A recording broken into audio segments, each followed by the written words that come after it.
Bienvenue à tous dans le Flashback, l'émission qui vous raconte les moments les plus mythiques de l'histoire du sport. Aujourd'hui, on vous raconte l'histoire d'un monstre sacré du noblard. Une histoire de gloire et de décadence.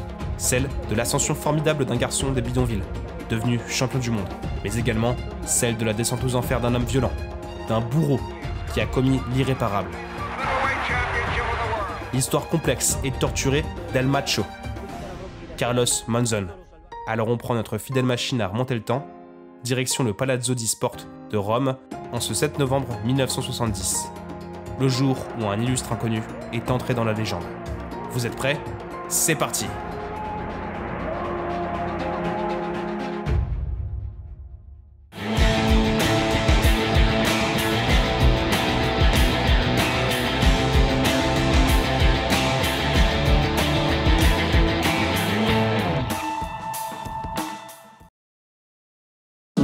En ce 8 janvier 1995, une rumeur morbide vient troubler la tranquillité apparente de Santa Rosa de Calcines. Sur la petite route de campagne qui relie la ville au pénitencier de Las Flores, un accident a eu lieu. Renversée sur le bas-côté se trouve une carcasse encore fumante. À quelques mètres de là, son conducteur gît, à moitié nu, au milieu des hautes herbes et des morceaux de tôle broyés. Son corps a traversé le pare-brise. Il est mort sur le coup. Nul ne sait exactement depuis combien de temps il est là. Les secours ne sont pas encore sur place, au contraire des journalistes qui ont accouru en nombre, armés d'appareils photo, pour confirmer l'identité de la victime. Car cet accident n'est pas un fait divers comme les autres. L'homme allongé face contre terre n'est autre que Carlos Monzon, l'idole d'un peuple, le meilleur boxeur qu'ait engendré l'Argentine, et certainement l'un des plus grands poids moyens de tous les temps. Lui qui de son vivant n'a jamais été mis KO, a attendu son trépas pour enfin goûter à la poussière. Sans espoir de se relever, le combat est fini. L'ancien champion du monde avait 52 ans.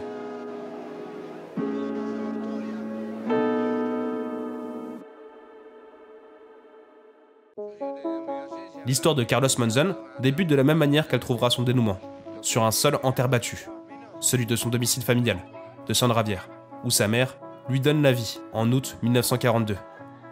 Enfin, domicile. Il s'agit d'un bien joli mot pour parler d'une petite cabane miteuse, faite de briques et de brocs, dans laquelle s'entasse tant bien que mal une fratrie de 13 frères et sœurs. Le père de Carlos, Roque, n'assiste pas à la naissance de son fils. Il préfère se saouler au bar. Il n'apprendra l'heureux événement que quelques jours plus tard. Roque est un modeste ouvrier agricole, comme tous les hommes de San Javier. Pour la plupart, des descendants du peuple Mocovi, qui portent le lourd héritage de la colonisation, chassés de leurs terres, mis à la marge et ghettoisés. C'est avec l'espoir de fuir la pauvreté que les Monzon quittent San Javier pour Santa Fe. Mais la misère les rattrape. Ils atterrissent dans le bidonville de Barranquitas Oeste. Un amas de tôle et de planches poussiéreuses.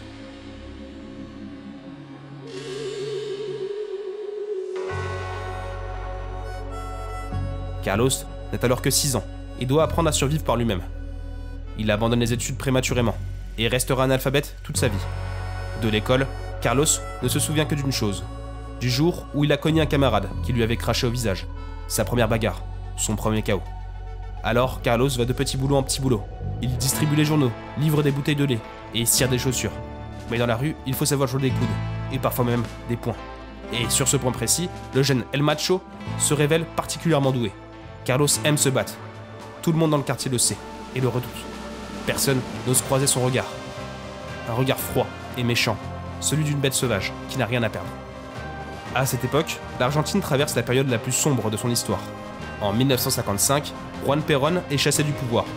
Toutes les mesures sociales mises en place sous sa présidence sont abrogées. Dès lors, le pays entre dans une ère de terreur. Les coups d'état militaires se succèdent, les dictatures aussi, avec leur lot de victimes innocentes et de disparitions inexpliquées. La paranoïa s'empare des Argentins. À cet égard, Monzon est un pur produit de son temps, violent et instable. C'est cette même soif de violence qui le pousse à devenir boxeur. Carlos débute sa carrière amateur à 17 ans. De 1959 à 1963, il aiguise son punch et combat à 87 reprises. Une cadence surhumaine. Sec, presque frêle, mais inépuisable. Ses exploits finissent par attirer l'attention d'Amilcar Brusa, un ancien poids lourd, reconverti entraîneur. Le promoteur lui propose une poignée de pesos pour un combat. Casser la gueule d'un type contre de l'argent, Monzon a trouvé sa voie. Les premiers combats professionnels d'El Macho n'ont de professionnels que le nom et sont organisés dans des conditions précaires. Un jour, Monzon traverse le plancher du ring. Un autre, il se fait voler en faveur de son adversaire, un boxeur local. Ce scénario se répétera 3 fois. Il s'agit là des 3 uniques défaites de la carrière de Carlos Monzon. Toutes seront vengées. À la fin des années 60, El Macho entre en rivalité avec l'autre grand boxeur argentin, Jorge Fernandez. Il le défait une première fois pour le titre national, puis une seconde pour la domination du continent sud-américain. Aux yeux des Argentins, Monzon obtient le statut de dieu vivant, Maradona avant Maradona. Son histoire de self-made man, parti de rien, fait rêver tout un peuple, opprimé, vivant dans la peur.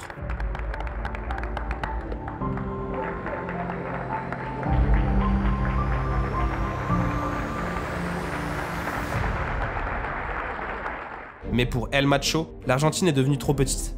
Monzon a des envies d'ailleurs. Il souhaite partir à la conquête du monde. Cependant, les États-Unis se refusent désespérément à lui. À force d'attendre, en vain, il commence à perdre espoir. Il résume son état d'esprit.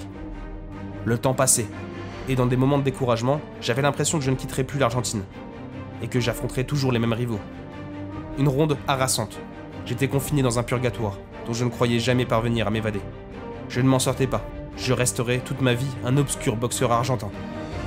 Heureusement, une nouvelle rencontre va le faire sortir de sa léthargie et l'ouvrir au monde.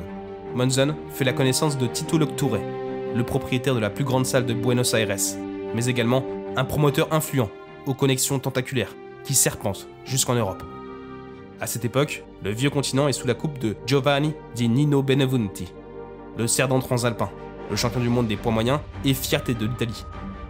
Beneventi partage avec Monzon une histoire chaotique, celle de l'Europe des années noires. Né à Isola, en Italie fasciste, il passe slovène quand les frontières sont redessinées suite à la chute de Mussolini. D'un dictateur à un autre, les Beneventi fuient la Yougoslavie de Tito pour regagner l'Italie. Traumatisé à vie par le communisme, Nino s'engage en politique. En 1964, à 26 ans, il est élu conseiller municipal de la ville de Trieste, sur la liste du Mouvement social italien, un parti néofasciste. Les affiches de la campagne électorale voient son portrait placardé en grand, car Beneventi est déjà une immense star, médaillé d'or aux Jeux Olympiques de Rome, et élu meilleur boxeur du tournoi, devant un certain Cassius Clay. Plus doué avec ses poings qu'avec ses mots, le playboy italien abandonne rapidement la politique, pour se concentrer sur la boxe. Une discipline finalement très similaire, où tout réside dans la capacité à prendre et donner des coups. Un choix de carrière payant. En quelques années, le boxeur transalpin conquiert le titre mondial des super welter, puis monte de catégorie pour s'adjuger la ceinture des poids moyens. Il est alors intouchable. Son charisme naturel et sa belle gueule en font un sex symbole, une idole désirée par les femmes et admirée par les hommes. Lunettes Ray-Ban sur le bout du nez, habillé par les plus célèbres tailleurs italiens et au bras des plus belles mannequins de la botte, il conduit des Lamborghini rutilantes.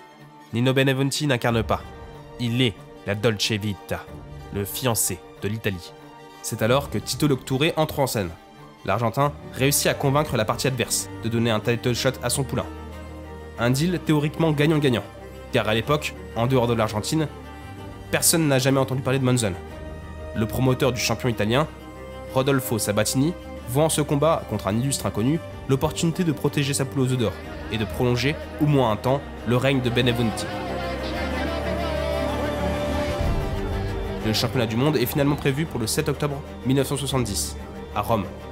Mais pour partir, El Macho s'est sévèrement endetté. Pour lui, il n'existe plus qu'une seule solution, la victoire.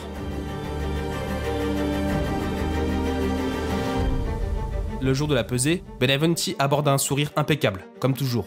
Il apparaît sûr de lui, enveloppé dans son peignoir fait sur mesure. Quand Monzon enlève le sien, il se montre nu et provoque l'hilarité de la salle.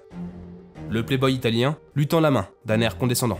L'Argentin la saisit avec poigne et lui glisse à l'oreille dans sa langue natale « Voy a matarte », je vais te tuer. Le champion est prévenu. De retour à l'hôtel, le challenger pose pour les photographes.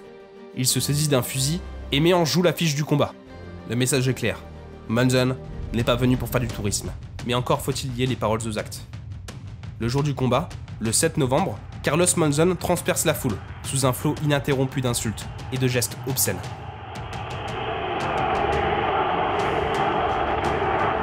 Comme au théâtre, les tomates fusent. Mais El Macho ne se déconcentre pas. Comme attendu, les premiers rounds sont à l'avantage du champion. Sous les acclamations du public, le fiancé de l'Italie montre toute sa classe et use et abuse de sa malice. Un doigt dans l'œil, un pied qui écrase celui de son adversaire, un coup de coude presque involontaire. La panoplie parfaite du défenseur de Serie A, aussi magnifique que roublard. La boxe est un art, celui de ne pas se faire prendre. Mais là encore, Monzon ne s'emporte pas. Il subit, mais ne s'affole pas. Il analyse son adversaire, attendant le bon moment pour contre-attaquer. Il se présente dans la 6e reprise. Après avoir goûté à la tarentelle, c'est au tour de Monzon de faire danser le tango à son rival. El Macho touche une fois, puis 2, puis 3. Benedetti est décontenancé, sonné par les frappes sèches de l'Argentin. Un punch redoutable, à la Manny Pacquiao, qui laisse des marques sur le visage du playboy italien. Quelques rounds plus tard, le fiancé d'Italie ne ressemble plus à rien.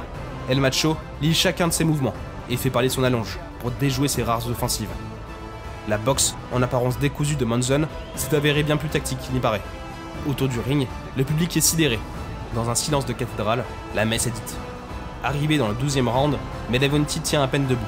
Bloqué dans son coin, il n'a nulle part où aller. Monzon le fusille à bout portant, donnant une dimension prophétique à la photo réalisée quelques jours plus tôt. Nino s'écroule, mais l'arbitre n'a pas le temps de compter jusqu'à 10.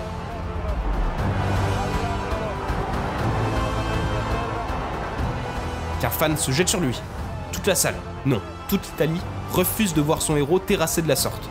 Cette supplication n'est pas entendue par l'officiel, qui décide de mettre un terme au massacre. Monzon confiera plus tard. Si l'arbitre ne l'avait pas arrêté, je l'aurais tué.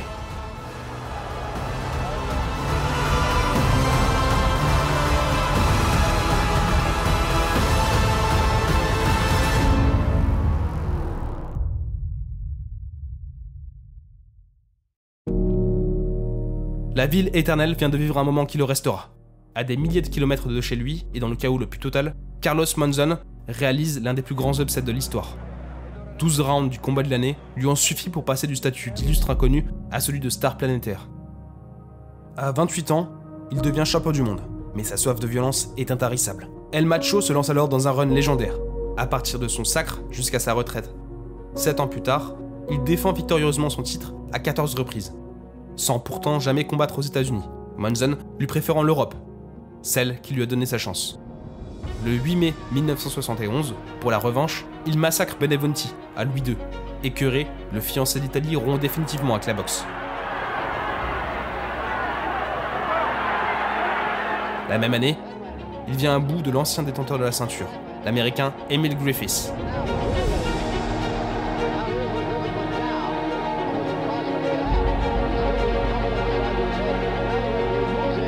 Il réitère l'exploit 2 ans plus tard. Par 2 fois également, il défait Jean-Claude Boutier, dont une revanche très médiatisée sur le central de Roland-Garros. Il met fin au rêve de conquête du roi incontesté des welter, le tueur, José Napoles.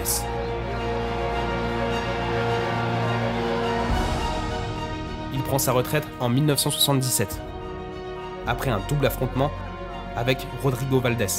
Le dernier combat ayant été spécialement serré, Monzon l'invincible préfère se retirer avant d'avoir livré le combat de trop.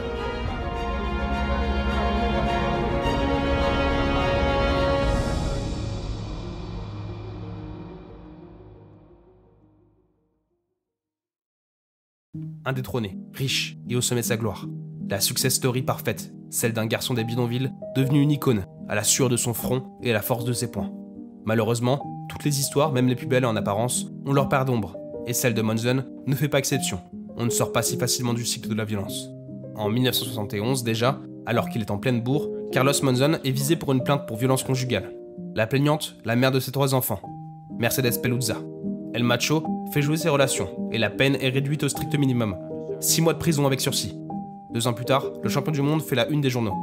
Sa femme, Anna Maria, lui aurait tiré dessus à 2 reprises, sans le blesser grièvement. L'affaire est étouffée, mais des voisins témoigneront plus tard que ce jour-là, Anna Maria luttait pour sa vie. Désormais célibataire, le champion s'affiche en compagnie des plus belles femmes du pays, dont la Bardo argentine, la sublime Susana Jiménez. Les 2 amants se rencontrent sur le tournage d'El Mari, où ils incarnent un couple à l'écran. De la fiction à la réalité, il n'y a qu'un pas. Leur relation défraie la chronique, et le couple se retrouve pourchassé par des hordes de paparazzi. En 1974, El Macho passe à tabac un photographe. Il écope de 18 mois de prison, mais là encore, ses relations volent à son secours. et il est miraculeusement blanchi en appel. Monzon s'enfonce dans la paranoïa et passe un cap dans la violence. Susannah se fait très discrète et n'apparaît plus publiquement, excepté avec de grandes lunettes de soleil, cachant ses tristes cocards. Puis le boxeur se lasse et passe à une autre victime, et l'inévitable se produit. Le jour de la Saint-Valentin 1988, sa troisième femme, Alicia Munez, est trouvée morte dans le jardin d'un immeuble de la cité balnéaire de Mar del Plata. Dans un accès de rage, Monzon l'a étranglée jusqu'à l'évanouissement, avant de jeter son corps inerte du haut du 2e étage, où se situe son appartement. Pour maquiller la scène, il se jette lui aussi du balcon. Mais cette fois, la justice ne peut pas faire semblant de ne pas savoir. Devant le tribunal, l'ancien champion du monde s'enfonce. Les coups que je lui ai donnés ne peuvent pas lui avoir fait mal. J'ai battu toutes mes compagnes, aucune ne s'est jamais plainte, se défend-il. Pour le meurtre de sa femme, Carlos Monzon est condamné à 11 ans de prison. Il se tue le 8 janvier 1995, en rentrant de permission. Son grand ami, Alain Delon, avait plaidé sa cause auprès du président argentin. Il allait être libéré 3 mois plus tard. Ses obsèques à Santa Fe tournent à l'hommage populaire. Des milliers de personnes rejoignent la procession. Comment ne pas être pris d'un profond malaise en voyant ces photos? Sûrement était-il présent pour dire adieu à ce que Carlos Monzon représentait, pas ce qu'il était. Un boxeur fantastique, un grand champion, mais aussi et surtout un bourreau dont l'histoire doit être racontée. Pour Alicia Munez, pour ses autres victimes, pour que plus jamais ça.